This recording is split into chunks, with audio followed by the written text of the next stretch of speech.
Firman Tuhan hari ini dari Markus pasal 2 ayat 1 sampai ayat yang ke-12.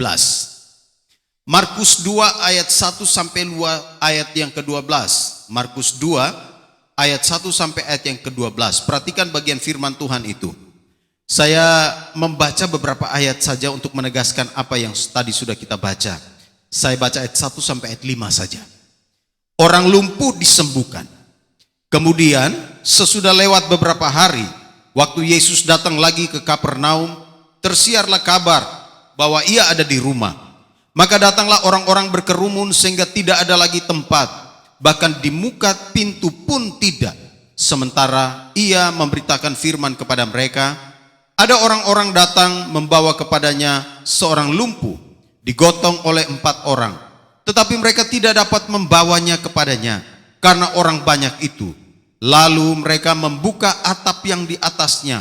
Sesudah terbuka, mereka menurunkan tilam tempat orang lumpuh itu terbaring. Ketika Yesus melihat iman mereka, berkatalah ia kepada orang lumpuh itu, "Hai anakku, dosamu sudah diampuni." Perhatikan ayatnya yang ke-12 saya baca. Dan orang itu pun bangun, segera mengangkat tempat tidurnya dan pergi keluar di hadapan orang-orang itu, sehingga mereka semua takjub, lalu memuliakan Allah, katanya, yang begini belum pernah kita lihat. Demikian pembacaan firman Tuhan bagi kita. Berbahagialah kita yang membaca firman Tuhan, merenungkannya dan melakukannya di dalam kehidupan kita hari lepas hari. Tema khotbah hari ini ialah ketika iman dan kasih berpadu. Ketika iman dan kasih berpadu. Perhatikan bagian firman Tuhan ini, saudaraku yang kekasih. Di dalam pasal sebelumnya kita melihat di pasal 1, di dalam ayat yang ke-29 sampai ayat yang ke-34, Tuhan Yesus baru menyembuhkan ibu mertua Petrus dan orang-orang lain. Lalu kemudian di dalam ayat 35 sampai ayat yang ke-39, dia juga pergi mengajar di kota-kota lain dan ada banyak orang-orang yang mengalami pertolongan Tuhan. Mereka mengalami mujizatnya. Lihat ayat 39 pasal yang 1, pasal pertama. Lalu pergilah ia ke seluruh Galilea dan memberitakan Injil dalam rumah-rumah ibadat. Ia memberitakan Injil dalam rumah-rumah ibadat mereka dan mengusir setan-setan. Yesus pun mengusir setan-setan dari banyak orang yang kemungkinan dirasuk, dikuasai dan diganggu oleh kuasa kegelapan. Lalu dia juga kemudian di dalam ayat 40 sampai ayat 45, dia berjumpa dengan seorang yang sakit kusta. Orang yang sakit kusta itu di dalam ayat 40 di sana dikatakan dia datang berlutut di hadapan Yesus. Dia memohon supaya Yesus mentahirkan dia. Maka di dalam ayat 40 pasal 1 dia katakan, kalau engkau mau, engkau dapat mentahirkan aku. Perhatikan ayat 41. Maka tergeraklah hatinya oleh belas kasihan. Lalu ia mengulurkan tangannya. Ia menjamah orang itu dan berkata kepadanya, "Aku mau, jadilah engkau tahir." Seketika itu juga lenyaplah penyakit kusta orang itu dan ia menjadi tahir. Ada belas kasihan di hati Yesus dan kemudian Yesus menjamah orang itu. Dia sakit kusta dan dia mengalami kesembuhan, pemulihan daripada Tuhan. Kemudian lihat di dalam pasal 2, Yesus pun kemudian beberapa hari kemudian dia pergi ke Kapernaum. Lalu di sana dikatakan di dalam rumah ibadat itu dia mengajar banyak orang, orang banyak berbondong-bondong datang kepadanya. Sebelumnya cerita ini bersambung, saudara. Sebelumnya Yesus bilang kepada orang yang kusta itu, jangan cerita ya, tolong jangan cerita kalau kamu sudah mengalami kesembuhan. Tetapi orang kusta itu tidak peduli, dia mengalami mujizat, dia kemudian menceritakan itu. Makanya pasal 1 ayat 45 di sana bilang, tetapi orang itu pergi memberitakan peristiwa itu dan menyebarkannya kemana-mana sehingga Yesus tidak dapat lagi terang-terangan masuk ke dalam kota. Ia tinggal di luar di tempat-tempat yang sepi, namun orang terus juga datang kepadanya dari segala penjuru. Orang banyak datang cari Yesus. Nah, kemudian beberapa hari kemudian pasal 2 ayat 1 Yesus pikir, oke, kayaknya sudah mulai reda, banyak orang nanti tidak lagi datang seperti hari-hari kemarin. Lalu dia datang, dia pergi ke Kapernaum dan dia masuk ke rumah untuk memberitakan Injil. Perhatikan di dalam ayat 2. Maka datanglah orang-orang berkerumun sehingga tidak ada lagi tempat, bahkan di muka pintu pun tidak. Sementara ia memberitakan firman kepada mereka, ada orang-orang datang membawa kepadanya seorang lumpuh digotong oleh 4 orang. Perhatikan bagian firman Tuhan ini. Hari ini saya mau menjelaskan bagaimana 4 orang ini yang iman dan kasih mereka berpadu dan mereka kemudian datang menggotong seorang yang sakit lumpuh. Mengapa saya bilang iman dan kasih mereka berpadu? Karena ketika lihat di akhir dari penyembuhan itu, atau sementara Yesus melihat bagaimana mereka membawa orang itu, di dalam ayat 5 Yesus bilang begini, atau firman Tuhan katakan demikian. Ketika Yesus melihat iman mereka, iman siapa? Iman 4 orang dan juga iman dari si sakit. Ketika Yesus melihat iman mereka, dia sudah lihat iman mereka semua, lalu ia berkata kepada orang lumpuh itu. Lalu kemudian dia tujukan perhatiannya kepada orang lumpuh itu. Dan dia katakan begini, hai anakku, dosamu sudah diampuni. Saudara perhatikan bagian firman Tuhan ini. Ada 4 orang yang punya iman dan kasih. Dan iman dan kasih mereka berpadu. Dan kemudian mereka membawa seorang yang sakit lumpuh. Saya tidak tahu apakah ini mereka masih keluarga atau tidak. Apakah 4 orang ini masih berkeluarga, masih punya hubungan darah dengan yang 1 orang yang sakit lumpuh ini atau tidak. Tetapi yang jelas mereka ini adalah orang-orang yang punya iman, mereka yang punya kasih. Dan iman dan kasih mereka berpadu dan mereka bersama-sama kemudian bersepakat membawa orang ini datang kepada Yesus. Lalu kemudian Yesus bilang, hei anakku, dosamu sudah diampuni. Banyak penafsir, ahli-ahli teologi berkata bahwa dalam kasus ini, orang lumpuh ini kayaknya dia sakit karena dia buat dosa. Maka waktu Yesus melihat dia, Yesus bilang, hei anakku, dosamu sudah diampuni. Berarti dosa juga bisa menyebabkan orang mengalami keadaan yang buruk. Dosa juga bisa menyebabkan kita mengalami hal yang seperti orang sakit ini. Mungkin orang sakit ini, atau bukan kata mungkin, tapi memang Yesus katakan bahwa memang dia sedang ada di dalam situasi karena dia berdosa, sehingga mengakibatkan dia mengalami sakit lumpuh. Dan itu sebabnya orang ini perlu Yesus. Dan 4 orang temannya, mereka membawa orang yang sakit lumpuh ini datang kepada Yesus. Hal pertama yang saya mau katakan begini. Ketika iman dan kasih berpadu, maka saudara perhatikan ada pelajaran penting di sini. Ada beberapa pelajaran penting ketika kita berbicara tentang iman dan kasih yang berpadu. Maka pelajaran pertama di sini ialah ada tindakan untuk membawa orang datang kepada Yesus. Saya ulang. Ketika iman dan kasih dari ke-4 orang itu berpadu atau menyatu, maka mereka bertindak untuk membawa orang datang kepada Yesus. Mereka peduli kepada sekelilingnya. Orang-orang yang punya iman dan kasih, biasanya mereka peduli terhadap sekeliling mereka. Mereka tahu bahwa orang ini yang sakit ini perlu Yesus. Itu sebabnya ke-4 orang ini yang punya kasih dan iman.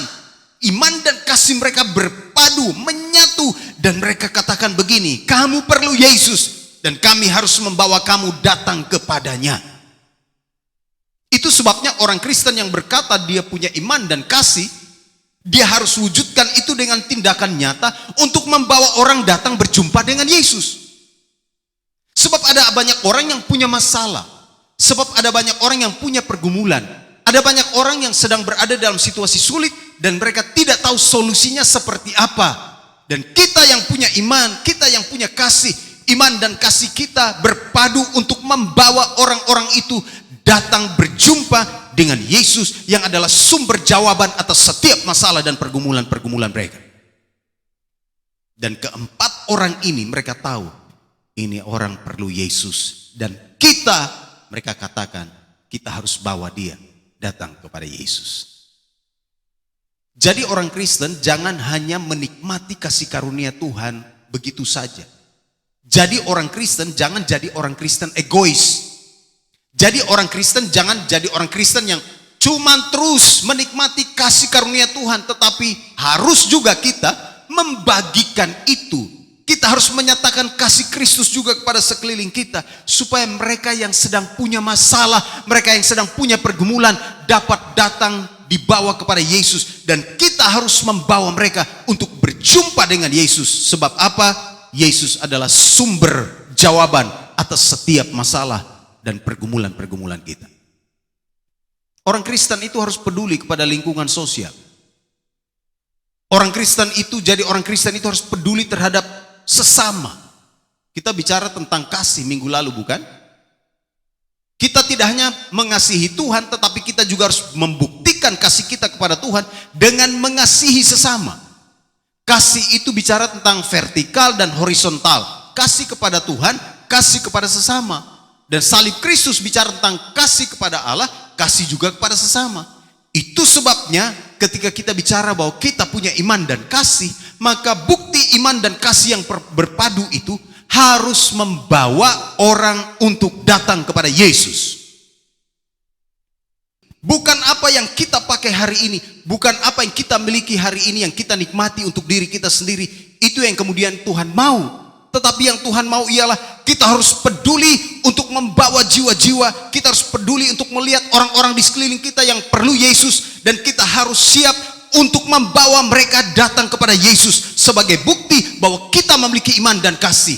Dan itu yang dilakukan oleh empat orang ini. Iman dan kasih mereka berpadu atau bersatu, dan mereka kemudian datang membawa orang lumpuh ini kepada Yesus karena mereka tahu bahwa orang lumpuh ini perlu Yesus, dan akhirnya orang lumpuh itu mengalami mujizat kesembuhan. Saudara-saudara yang kekasih dalam Tuhan Yesus Kristus, ini menjadi evaluasi bagi kita semua. Kalau saudara dan saya berkata bahwa kita punya iman dan kasih, maka pertanyaan lanjutan, apakah kita sudah membuktikan bahwa kita punya iman dan kasih itu dengan membawa orang lain datang kepada Yesus atau tidak? Dan itu yang dilakukan oleh keempat orang itu. Iman mereka berpadu, iman mereka menyatu, dan kemudian mereka membawa orang yang sakit itu datang kepada Yesus. Perhatikan bagian firman Tuhan ini, saudaraku yang kekasih. Ayat 4, tetapi mereka tidak dapat membawanya kepadanya karena orang banyak itu. Lalu mereka membuka atap yang di atasnya. Sesudah terbuka, mereka menurunkan tilam. Tempat orang lumpuh itu terbaring. Ketika Yesus melihat iman mereka, berkatalah ia kepada orang lumpuh itu, "Hai anakku, dosamu sudah diampuni." Yang kedua, saudaraku yang kekasih, ketika iman dan kasih itu berpadu atau menyatu, maka lihat ada hal yang berikut, bahwa ada kekuatan meskipun tantangan menghadang. Keempat orang ini punya iman dan kasihnya itu berpadu, menyatu. Mereka mengusung kemustahilan itu. Orang yang lumpuh itu di mata manusia tidak mungkin sembuh. Tetapi karena iman dan kasih mereka yang berpadu itu, mereka kemudian mengusung kemustahilan itu datang kepada Yesus. Membawa masalah yang menurut orang lain tidak bisa diselesaikan, mereka datang kepada Yesus. Tetapi lihat di dalam ayat 4, mereka tidak dapat membawa kepadanya. Pertanyaannya, apakah mereka menyerah? Mereka tidak menyerah. Ketika iman dan kasih berpadu, ketika iman dan kasih menyatu, maka ada kekuatan meskipun tantangan menghadang. Ada kekuatan untuk menghadapi tantangan. Ada kekuatan untuk menghadapi berbagai macam persoalan di depan. Dan itu terjadi kepada 4 orang ini. Mereka terus datang kepada Yesus. Ada tantangan, bayangkan di sana orang begitu banyak. Di depan rumah saja tidak bisa ditembusi. Lihat di dalam ayat 2, maka datanglah orang-orang berkerumun sehingga tidak ada lagi tempat, bahkan di muka pintu pun tidak. Artinya sudah tertutup. Yesus di dalam rumah, orang-orang yang datang itu begitu banyak, bahkan semua orang berkerumun. Mungkin 4 orang ini sudah bilang begini, permisi kami ada bawa orang sakit ini mau ketemu Yesus. Mungkin ada yang katakan, urusan lo, kita juga mau ketemu Yesus. Mungkin ada yang katakan gini, sudah tunggu antrian lah. Kami sudah antri dari dulu, dari tadi nih, kami mau ketemu Yesus. Kamu di belakang. Wah, kalau lihat orang banyak berkerumun itu, kalau orang tidak punya iman dan kasih, maka mungkin ada yang berkata, kalau begitu kita pulang saja. Kalau begitu ya sudah kita menyerah. Ya sudah nanti lain waktu ya. Tapi perhatikan, ke-4 orang ini tidak menyerah. Iman dan kasih itu memberikan kekuatan kepada mereka. Meskipun ada tantangan menghadang, mereka terus mau datang untuk membawa orang lumpuh ini kepada Yesus. Saudara, ini ada pelajaran penting di sini. Kalau ada tantangan yang menghadang saudara di depan, jangan cepat menyerah. Jangan putus asa. Jangan memilih mundur. Tetapi saudara dan saya harus memandang kepada Dia, memandang kepada Tuhan, bahwa kita pasti akan datang dan kita akan melihat kuasa Tuhan terus bekerja dalam hidup kita. Karena itu jangan menyerah ketika keadaan di sekeliling kita sepertinya tertutup. Jangan hanya lihat orang-orang yang ada di depan yang sepertinya menjadi penghambat. Jangan melihat tantangan-tantangan di depan itu sepertinya sudah tidak memberikan kepada kita celah untuk kita bisa melihat solusi dari Tuhan. Tetapi kita harus tetap optimis, sebab di dalam iman dan kasih ada kekuatan untuk kita terus melangkah maju. Kalau 4 orang ini punya iman lemah, mereka punya kasih tidak mereka punya kasih, maksudnya mereka setengah hati saja, pasti mereka bilang, sudah kita pulang aja. Pasti mereka bilang gini, ya sudah ngapain kita terlalu lama di sini, buang-buang waktu. Tetapi mereka lihat, mereka tidak menyerah, mereka tidak mundur, mereka terus maju. Tantangan ada di depan, tapi karena mereka memiliki iman dan kasih, bayangkan pasti di antara mereka berkomunikasi. Wah, kita sudah datang sampai di sini. Masa kita harus tinggalkan orang ini di sini? Orang-orang lain pasti juga akan bilang, kalian tunggu di barisan belakang. Kami sudah dari tadi. Mungkin ada banyak perkataan-perkataan yang membuat mereka lemah. Tetapi lihat, mereka tetap punya komitmen. Karena mereka punya iman dan kasih. Iman dan kasih mereka menyatu sehingga mereka terus maju membawa orang ini datang kepada Yesus. Saudara, kalau saudara dan saya tidak punya iman dan kasih, maka tantangan bisa membuat saudara dan saya mundur. Kalau saudara dan saya tidak punya iman dan kasih, maka kita kemudian tidak peduli kepada orang-orang yang ada di sekeliling kita. Kita akan bilang, yang penting saya sehat, yang penting saya oke, dia mau sakit itu urusan dia, bukan urusan saya. Dia mau tanggung penderitaan ini sekian lama, ya udah urusan dia.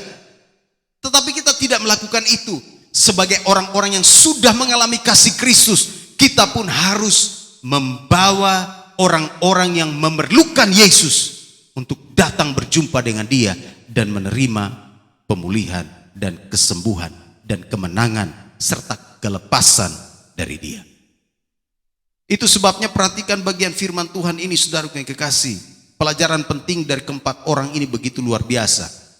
Sekalipun mereka tidak dapat membawa orang itu datang kepada Yesus, tapi mereka tidak pulang. Mereka tetap bertahan di situ. Mereka kemudian melakukan hal ini. Perhatikan ayat yang keempat bagian B. Lalu mereka membuka atap yang di atasnya.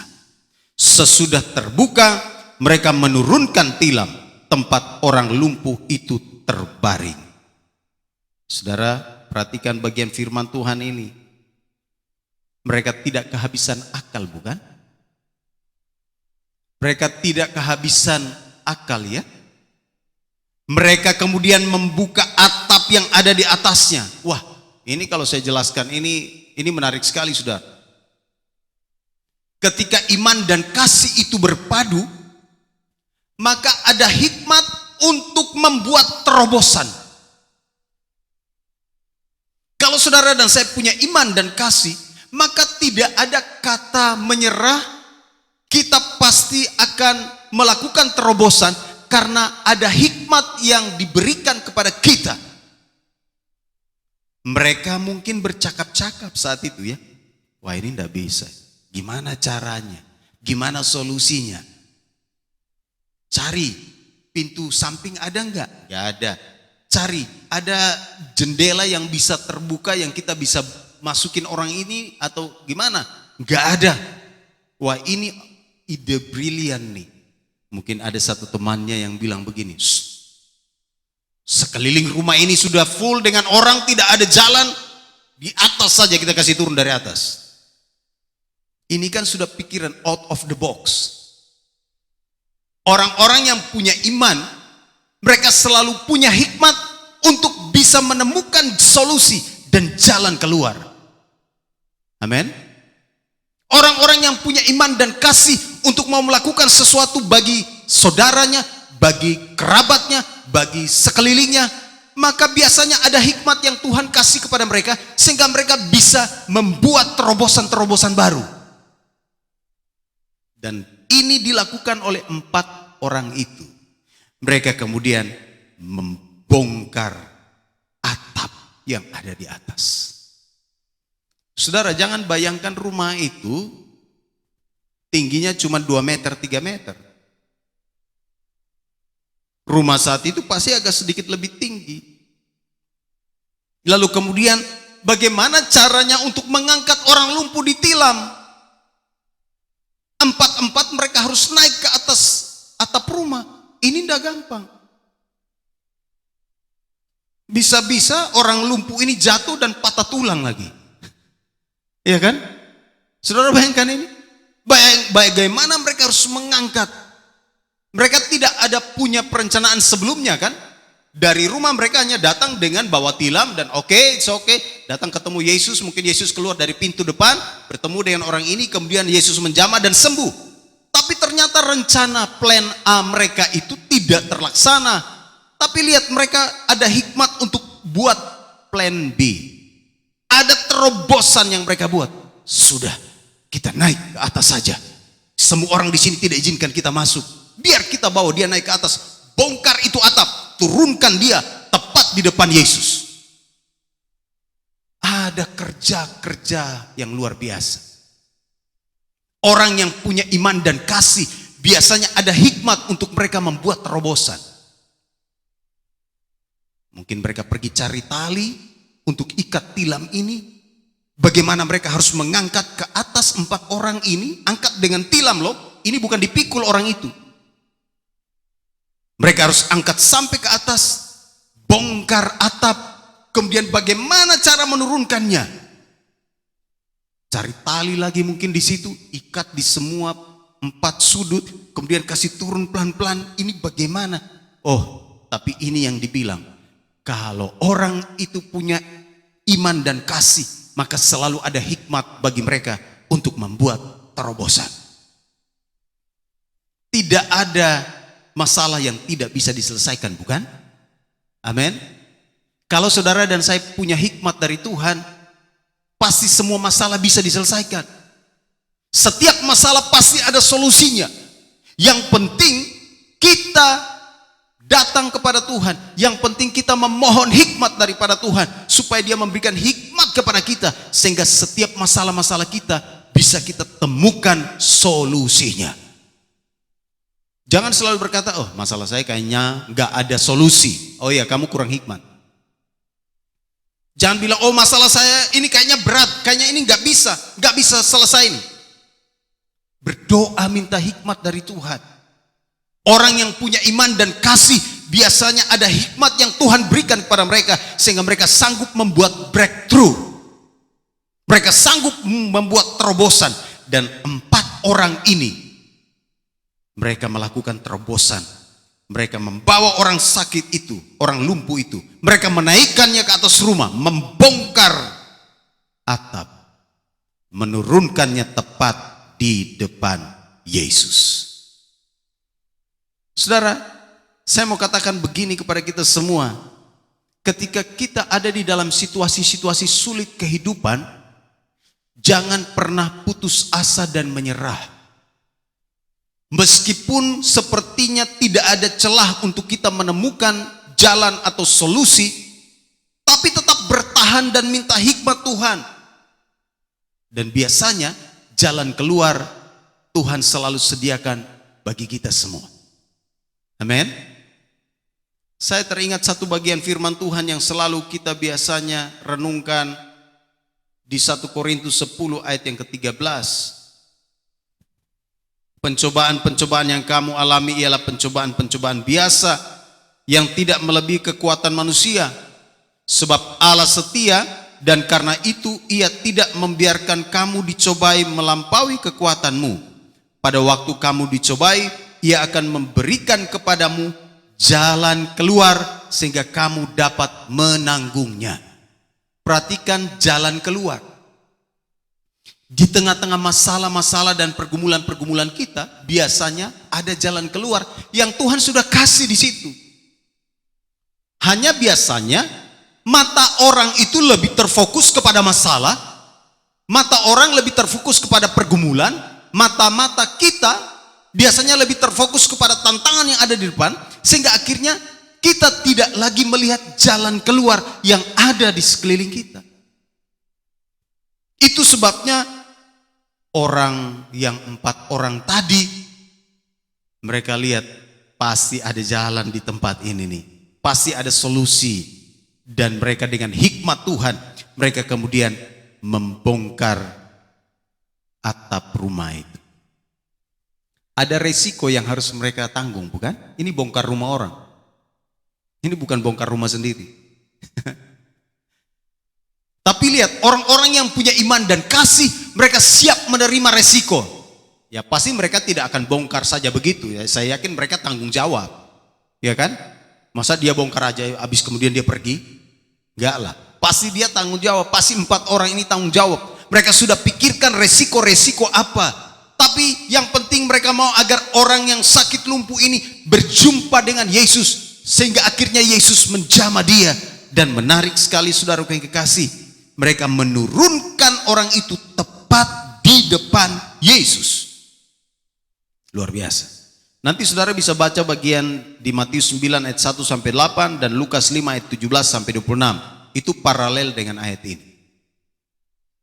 Saudara bisa bayangkan bagaimana mereka ada usaha, ada upaya. Mereka tidak tahu kan Yesus posisinya ada di mana. Mereka posisi ada di atas atap rumah. Mereka tidak tahu ini rumah di dalamnya punya situasi seperti apa. Tetapi tekad mereka yang dilandasi dengan iman dan kasih itu membuat mereka terus berupaya agar orang lumpuh ini berjumpa dengan Yesus. Ada hikmat yang Tuhan kasih kepada mereka untuk membuat terobosan.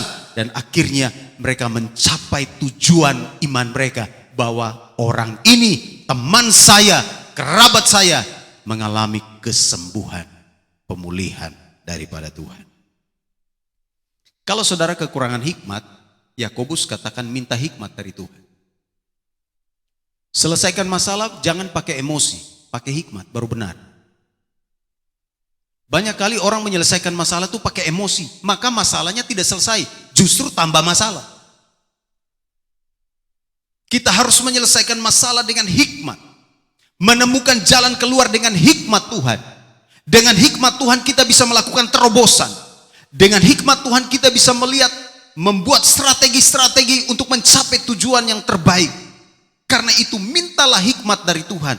Kalau kita kekurangan hikmat, Yakobus bilang, berdoalah dan mintalah hikmat daripada Dia. Perhatikan di dalam Yakobus pasal 1 ayat yang kelima. Sebelumnya di dalam ayat 2 di sana dikatakan begini, saudara-saudaraku, anggaplah sebagai suatu kebahagiaan apabila kamu jatuh ke dalam berbagai-bagai pencobaan. Sebab kamu tahu bahwa ujian terhadap imanmu itu menghasilkan ketekunan, dan biarlah ketekunan itu memperoleh buah yang matang, supaya kamu menjadi sempurna dan utuh dan tak kekurangan suatu apapun. Tetapi apabila di antara kamu ada yang kekurangan hikmat, hendaklah ia memintakannya kepada Allah yang memberikan kepada semua orang dengan murah hati dan dengan tidak membangkit-bangkit, maka hal itu akan diberikan kepadanya. Kalau ada berbagai tantangan, pencobaan, kesulitan, penderitaan, berbagai macam tekanan, masalah-masalah kehidupan menghimpit, menghadang hidup kita, maka mintalah hikmat daripada Tuhan supaya kita bisa menemukan jalan keluar yang sebenarnya ada di sekeliling kita. Perhatikan 4 orang ini, saudara kekasih. Bagaimana perasaan mereka? Saya yakin pasti mereka bersuka cita. Saya yakin pasti mereka bergembira sekali. Iman dan kasih mereka yang berpadu itu, yang kemudian membuat terobosan dengan hikmat yang diberikan kepada mereka, pastinya membuat mereka bersuka cita. Dan bukan hanya itu saja, saudara perhatikan, orang yang lumpuh itu pun bangun dari tempat tidurnya dan pergi keluar dari hadapan orang-orang itu, sehingga mereka semua takjub lalu memuliakan Allah, katanya, yang begini belum pernah kita lihat. Saudara, hidup kita harus berdampak bagi sekeliling kita. Iman dan kasih yang ada pada kita harusnya itu memberi dampak pada lingkungan, pada keluarga, pada pasangan, pada kerabat. Harusnya berdampak. Kalau kita berkata bahwa kita punya iman dan kasih, dampaknya itu apa? Apakah orang merasakan dampak kasih dan iman kita itu atau tidak? 4 orang ini dengan iman dan kasih, mereka kemudian memberi dampak. Mereka menjadi saluran berkat. Mereka membuat orang yang lumpuh itu bersuka cita, mengalami pemulihan dari Tuhan. 4 orang ini punya andil besar untuk datang dan membawa orang yang lumpuh ini. Saudara, perhatikan di sekeliling kita ada banyak orang yang memerlukan Tuhan, bukan? Ada banyak orang yang perlu Yesus. Jangan saudara dan saya tinggal diam. Berdoa supaya Tuhan pakai kita untuk bisa membawa mereka datang berjumpa dengan Tuhan Yesus. Ada banyak orang yang sedang mencari cara, mencari jalan supaya mereka bisa terlepas dari masalah-masalah mereka. Dan mereka belum tahu siapa Yesus. Lalu kalau kita yang ada di situ, kita adalah anak Tuhan, lalu kita tidak membawa mereka, waduh, berarti hidup kita tidak berdampak. Kita harus membawa dampak positif bagi orang-orang di sekeliling kita. Sebab kita punya iman, kita punya kasih. Maka iman dan kasih itu harus berpadu untuk membawa orang-orang sebanyak mungkin datang kepada Yesus. Jangan pernah ragu dan katakan ini kepada orang-orang yang punya masalah. Kamu perlu Yesus. Jangan pernah ragu untuk katakan pada mereka yang sedang bergumul dengan persoalan-persoalan hidup mereka. Jangan pernah ragu katakan, kamu harus datang kepada Tuhan Yesus. Yesus Tuhan sanggup menyelesaikan masalahmu. Kita harus memberi dampak bagi sekeliling kita. Amin. Perhatikan 4 orang ini. Ini adalah contoh bagaimana iman dan kasih mereka. Bagaimana mereka membuktikan iman dan kasih mereka. Bagaimana mereka bersama-sama menyatukan 4 kepala untuk mengerjakan satu pekerjaan tidak gampang. Betul? 4 kepala, 4 ide, bukan 4 ide, mungkin banyak sekali ide, puluhan ide, dan untuk menyatukannya menjadi satu dan melakukan sebuah pekerjaan itu tidak gampang. Tetapi 4 orang ini karena mereka punya iman dan kasih, mereka punya visi, mereka mau agar orang lumpuh ini disembuhkan, maka mereka rela untuk melepaskan ego masing-masing. Mungkin ada ego-ego mereka. Biasanya kalau bekerja sama itu pasti ada ego-ego tertentu yang mau nonjol kan? Yang ini mau nonjol, ini yang mau lebih nampil, mau lebih di depan.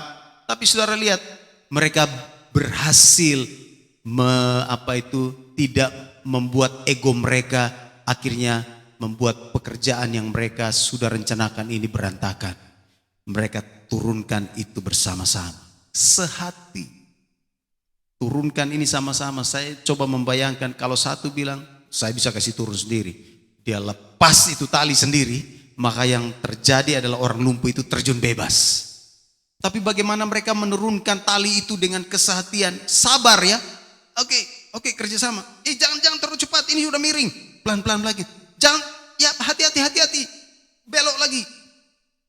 Bayangkan mereka sehati di situ dan akhirnya mereka mencapai hasil yang maksimal. Inilah hal penting ketika iman dan kasih berpadu, ketika iman dan kasih menyatu, maka yang terjadi ada hal besar terjadi dalam hidup kita. Kiranya firman Tuhan hari ini menguatkan kita bahwa kita harus belajar dari 4 orang ini yang memadukan iman dan kasih mereka. Mereka mau agar orang lumpuh itu mengalami kesembuhan. Mereka kemudian datang membawa orang lumpuh itu datang kepada Yesus. Mereka melepaskan semua kesibukan, meninggalkan semua kesibukan mereka. Mereka datang membawa orang ini kepada Yesus. Sudah sampai dekat Yesus ada tantangan, tapi karena mereka punya iman dan kasih, maka mereka tidak menyerah. Ada kekuatan, ada daya tahan, dan mereka tetap ada di rumah itu. Mereka mencari cara bagaimana cari solusi untuk orang ini bisa sampai kepada Yesus. Ada hikmat yang Tuhan kasih. Mereka kemudian membuat terobosan-terobosan dalam hidup. Kiranya firman Tuhan ini menguatkan kita.